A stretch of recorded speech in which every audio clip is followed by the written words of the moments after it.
চারপাশে শুধু পাহাড় আর পাহাড়। এই কেওক্রাডাং চূড়ায় দাঁড়িয়ে মনে হচ্ছে সবকিছু ছাপিয়ে সর্বোচ্চ উঁচুতে দাঁড়িয়ে আছি।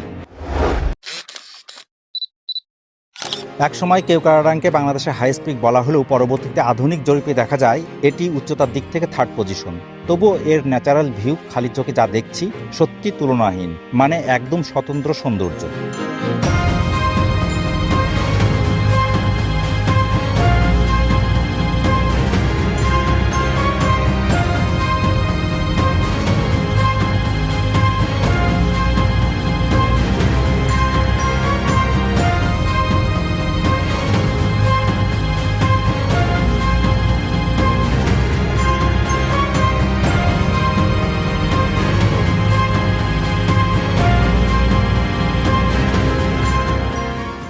তবে এখানে এই ভবনটা তৈরি করে এর আসল রূপটা নষ্ট করে ফেলেছে।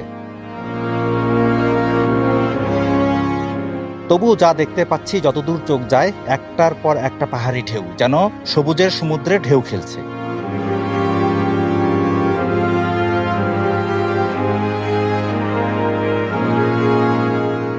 শুধু এখানেই শেষ না, বগালেক থেকে কেওক্রাডাং আসতে যে ঢেউ খেলানো পাহাড়ি রাস্তা দিয়ে আমরা আসছি সেটাও ছিল রোমাঞ্চকর জার্নি, অন্যরকম অনুভূতি।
কেওক্রাডাং জার্নির এই ফিলিংসটা সত্যি অন্যরকম ছিল।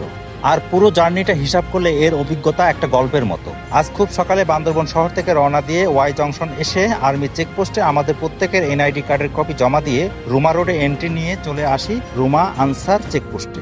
সেখানে ট্যুরিস্ট অ্যাসোসিয়েট সেন্টারে জনপ্রতি 50 টাকা সার্ভিস চার্জ দিয়ে তথ্য ফর্ম এন্ট্রি করে চলে আসি রুমা বাজারে, এবং সেখান থেকে একজন অভিজ্ঞ গাইড নিয়ে আমরা আবার যাত্রা শুরু করে চলে আসি বগালেকে। বগালেকে সেখানে রাতে থাকার খাওয়ার ব্যবস্থা করেই আমরা রওনা দেই কেওক্রাডাংয়ের উদ্দেশ্যে। আর পুরো জার্নির সঙ্গে ছিল এই গাড়িটি বান্দরবন থেকে আমরা একেবারে রিজার্ভ করেছিলাম। তবে এখানে আরো একটা ফিলিংস বাকি আছে, আর সেটি হচ্ছে যে এখন আমরা ফিরে যাব, গধূলি বেলায় পাহাড়ি ভিউ দেখতে দেখতে চলে যাব বগালেক। তো চলুন দেখতে থাকি। অগ্রিম ধন্যবাদ।